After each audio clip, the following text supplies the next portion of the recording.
Hello les voyageurs! Après avoir passé un mois en Irlande à parcourir l'île d'Émeraude en camping-car, je vous partage mon périple à travers une série de vidéos. Pour ne rien louper de ma balade irlandaise, abonnez-vous à ma chaîne et pensez à activer la petite cloche pour être prévenu de mes futures publications. Alors, prêt pour l'aventure? Générique!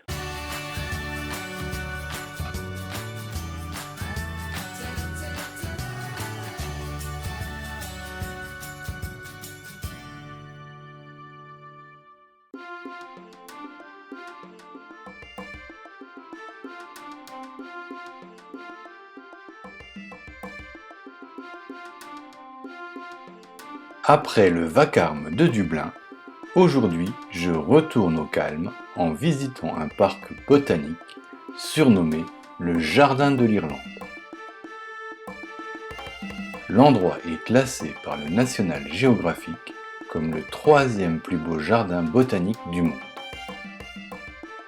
Occupant un espace de 19 hectares, le domaine de Powerscourt abrite plus de 700 variétés d'arbres, d'arbustes et de fleurs.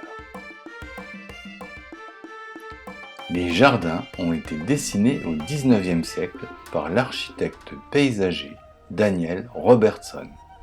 Ils ont été aménagés sur une période de 150 ans.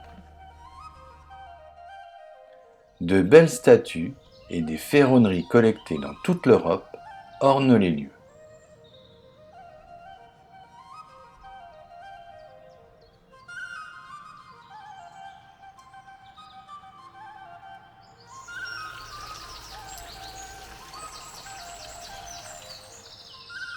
Une multitude de sentiers de randonnée me conduisent de terrasse en terrasse à la découverte de nombreux trésors cachés.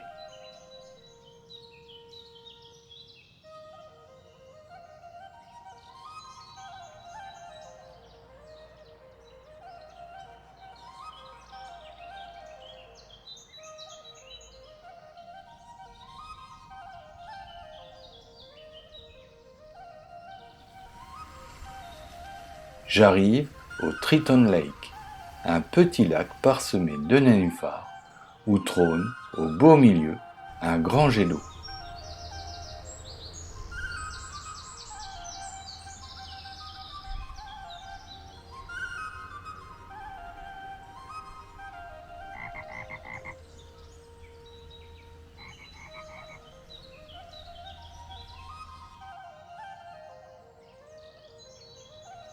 Malgré une météo mitigée, je passe des heures à arpenter les jardins à la découverte d'espaces tous plus luxuriants, ludiques et enchanteurs les uns que les autres.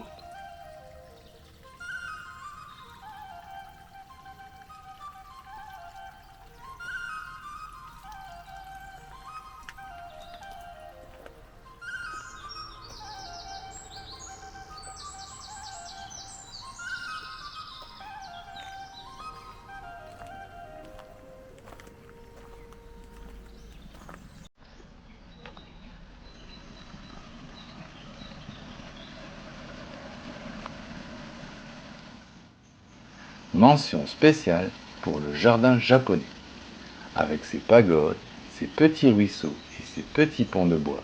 J'ai vraiment l'impression d'être en Asie.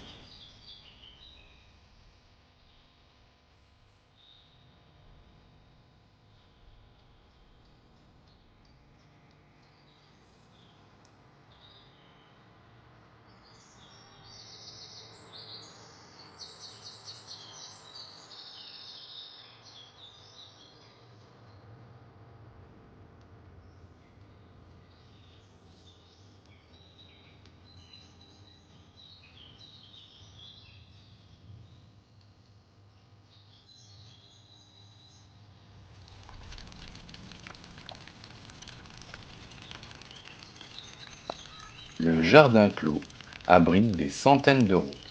Le parfum est vraiment enivrant.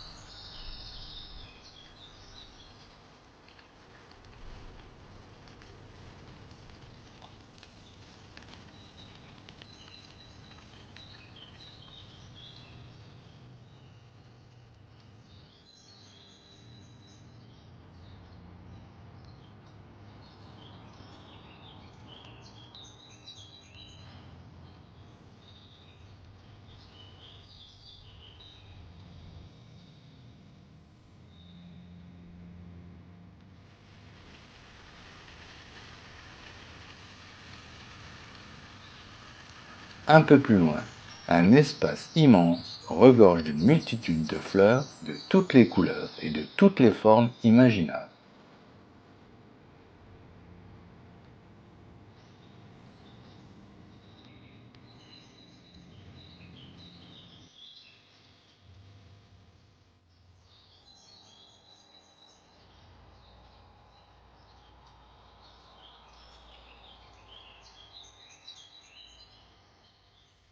Je crois que je n'ai jamais vu autant de fleurs au même endroit.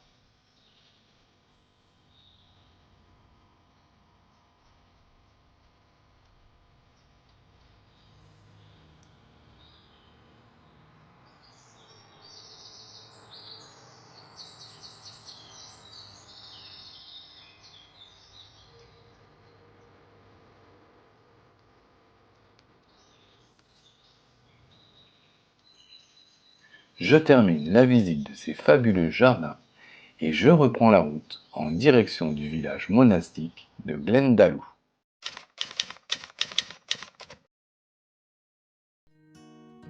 Située au cœur du parc national des monts de Wicklow, la vallée glaciaire de Glendalough, la vallée des deux lacs en français, s'étend sur 3 km.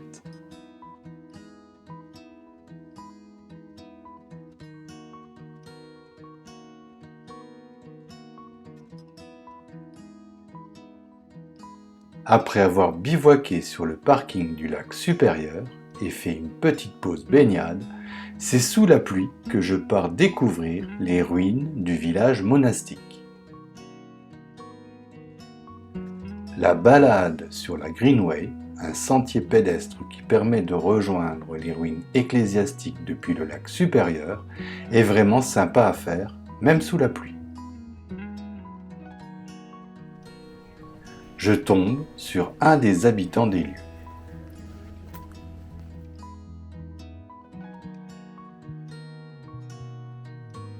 J'arrive en vue du site monastique, repérable de loin par sa célèbre tour ronde. Fondé à la fin du VIe siècle par saint Kevin, c'est l'un des premiers monastères chrétiens d'Irlande. Les structures visibles aujourd'hui ont été construites au Xe et XIIe siècle. C'est aujourd'hui tout ce qui subsiste d'un vaste complexe d'ateliers, de maisons d'hôtes, d'infirmeries, de bâtiments agricoles, d'habitations, bref, d'une histoire médiévale vieille de plus de 1500 ans. Haute de 33 mètres, cette tour ronde a une circonférence de 16 mètres. Elle servait à conserver les livres rares et les reliques chrétiennes. La cathédrale a été construite au XIIe siècle en l'honneur des saints Paul et Pierre. La petite église Saint-Kevin est le bâtiment le mieux conservé.